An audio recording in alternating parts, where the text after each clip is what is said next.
মানুষের জীবনের সবচেয়ে বড় লড়াইটা কোথায় হয় জানেন? বাইরে নয়, ভেতরে। আমাদের মনেই হয় সবচেয়ে কঠিন যুদ্ধ। বাহ্যিক শত্রুদের আমরা অনেক সময় জয় করতে পারি, কিন্তু নিজের মনের ভেতরের শত্রুর মুখোমুখি দাঁড়াতে সাহস পাই না। মন যদি নিয়ন্ত্রণের বাইরে চলে যায়, তাহলে জীবনে শান্তি, সফলতা, সম্পর্ক সবকিছু ধ্বংস হয়ে যায়। তাই নিজের মনকে নিয়ন্ত্রণ করা শেখা মানে নিজের জীবনকে নিজের হাতে নেওয়া। আমরা যখন বলি মন খারাপ, মন চায় না, মন বসে না, এই মনটা আসলে কি? মন এমন এক অদৃশ্য শক্তি যেটা আমাদের চিন্তা, অনুভূতি, সিদ্ধান্ত এবং কার্যকলাপকে প্রভাবিত করে। এই মনই কখনো আমাদের স্বপ্ন দেখায়, আবার এই মনই আমাদের ভয় দেখায়। তাই এই মনের লাগাম যদি আমরা না ধরি, তাহলে মনই আমাদের চালাবে। অথচ আমাদের চালক হওয়ার কথা ছিল। প্রথমত আমাদের বুঝতে হবে, মনকে নিয়ন্ত্রণ করা মানে তাকে দমন করা নয়, বরং তাকে বোঝা, গাইড করা এবং ধীরে ধীরে প্রশিক্ষণ দেওয়া। ঠিক যেমনভাবে একটা শিশুকে শেখানো হয় ধীরে ধীরে, ঠিক তেমনভাবেই মনকে শেখাতে হয়। কেউ যদি ভাবে একদিন এই মনকে পুরোপুরি নিয়ন্ত্রণে আনা যাবে, সেটা ভুল। এটা এক ধরনের অভ্যাস, প্রতিদিন একটু একটু করে গড়ে তুলতে হয়। মন নিয়ন্ত্রণের প্রথম ধাপ হল নিজেকে জানা। আপনি কি জানেন? আপনি কি চান? কেন আপনি হতাশ হন? কেন আপনার রাগ হয়? আপনি কি নিয়ে ভয় পান? যখন এই প্রশ্নগুলোর উত্তর আপনি নিজেই নিজেকে দিতে পারবেন, তখনই আপনি বুঝতে পারবেন আপনার মনের গঠন কেমন। অনেক মানুষ সারা জীবন নিজের মনের সাথে পরিচিতি হয় না। তাই তারা নিজের আচরণ, আবেগ এবং সিদ্ধান্তগুলো নিয়ে সবসময় দ্বিধায় ভোগে। এরপর আসি দ্বিতীয় ধাপে, চিন্তার সচেতনতা। আমাদের প্রতিদিন 60,000-এর বেশি চিন্তা মাথায় আসে। এর মধ্যে বেশিরভাগই অপ্রয়োজনীয়, নেতিবাচক এবং পুনরাবৃত্তিমূলক। আপনি যদি প্রতিদিন সকালে উঠে নিজেকে বলেন, আমি পারবো না, সবকিছু নষ্ট হয়ে গেছে, জীবন কষ্টের, তাহলে আপনার মন সেই কথাগুলো বিশ্বাস করতে শুরু করবে। কিন্তু আপনি যদি বলেন, আমি চেষ্টা করব, আমি উন্নতি করব, এই কঠিন সময়ও পার হয়ে যাবে, তাহলে মন সেদিকেই চলতে শুরু করবে। মনে রাখবেন, আপনি যা ভাবেন, আপনি ঠিক তেমনই হয়ে যান। তৃতীয় ধাপ হল নিয়মিত ধ্যান। ধ্যান কোনো ধর্মীয় ব্যাপার নয়, বরং এটি মনের জিম। যেমন শরীর সুস্থ রাখতে জিমে যাওয়া লাগে, তেমনি মনকে শক্তিশালী করতে ধ্যান প্রয়োজন। প্রতিদিন অন্তত 10 মিনিট চোখ বন্ধ করে নিজের শ্বাস প্রশ্বাসের দিকে মনোযোগ দিন। প্রথমে কঠিন লাগবে, মন এদিক ওদিক যাবে, কিন্তু ধৈর্য ধরুন। ধ্যান মানে মনকে জোর করে আটকে রাখা নয়, বরং নিজের চিন্তার সচেতন পর্যবেক্ষণ করা। আপনি যখন মনকে পর্যবেক্ষণ করতে শিখবেন, তখন মন আপনার উপর নয়, আপনি মনের উপর কর্তৃত্ব করতে পারবেন। মনকে নিয়ন্ত্রণের আরও একটি গুরুত্বপূর্ণ উপায় হল ভালো অভ্যাস গড়া। আপনি যদি প্রতিদিন সকালেই মোবাইল ঘাঁটতে শুরু করেন, অলসতায় সময় কাটান, নেতিবাচক চিন্তা করেন, তাহলে আপনার মন সেগুলোতেই অভ্যস্ত হয়ে যাবে। আবার আপনি যদি বই পড়েন, সকালে হাঁটেন, কৃতজ্ঞতা প্রকাশ করেন, মানুষের ভালো চান, তাহলে মন সেদিকেই যাবে। অভ্যাসই মনকে প্রোগ্রাম করে দেয়। তাই নিজের অভ্যাস পাল্টান, মন বদলে যাবে।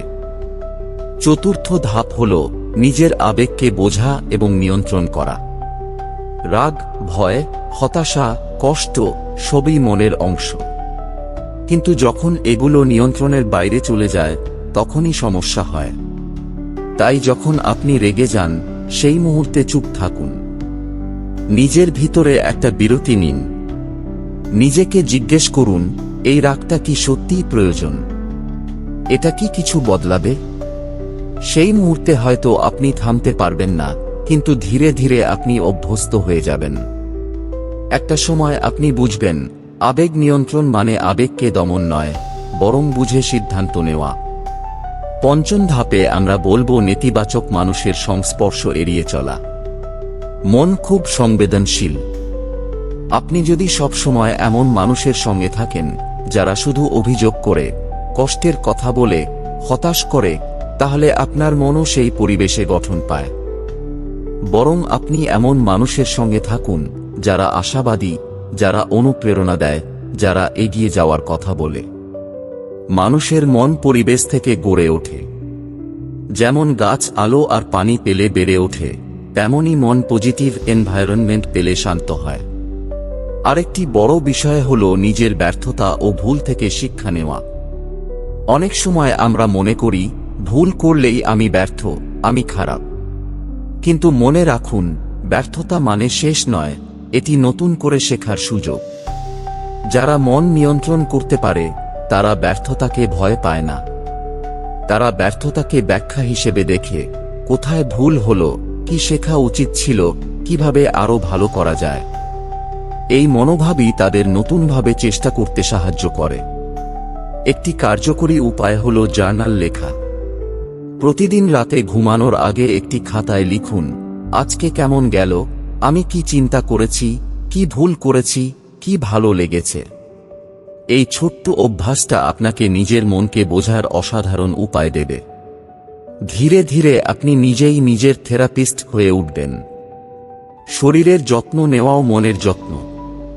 আপনি যদি সঠিকভাবে ঘুম না করেন, স্বাস্থ্যকর খাবার না খান, অথবা ব্যায়াম না করেন, তাহলে মনের উপর তার প্রভাব পড়বে। শরীর ও মন একে অপরের সাথে সংযুক্ত। একটি সুস্থ শরীর একটি শান্ত মন গড়তে সাহায্য করে। আরেকটি অসাধারণ পদ্ধতি হল কৃতজ্ঞতা প্রকাশ করা। প্রতিদিন অন্তত 3টি জিনিস লিখুন যার জন্য আপনি কৃতজ্ঞ। এটা হতে পারে আপনার পরিবারের জন্য, বন্ধুর জন্য, অথবা নিজের ভালো অভ্যাসের জন্য।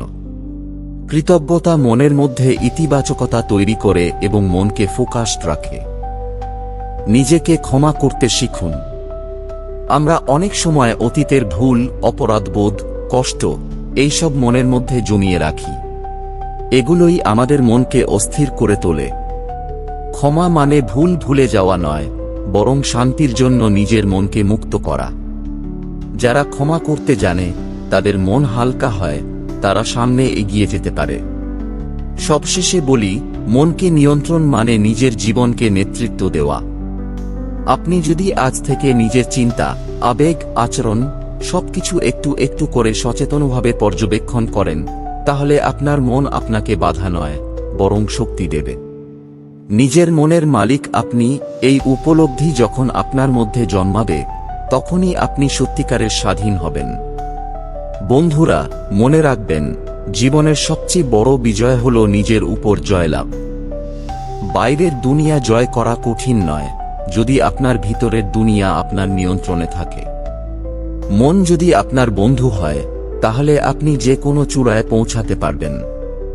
তাই আসুন আজ থেকেই শুরু করি নিজের মনকে বোঝা, তাকে সম্মান করা এবং ধীরে ধীরে নিয়ন্ত্রণ করা। কারণ মন শান্ত হলে জীবনও শান্ত হয়ে যায়।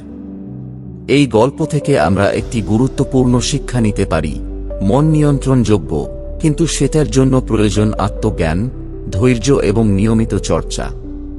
আপনি যত বেশি নিজের ভেতরের দিকে তাকাবেন, তত বেশি বুঝতে পারবেন সব শক্তি আপনার মধ্যেই আছে।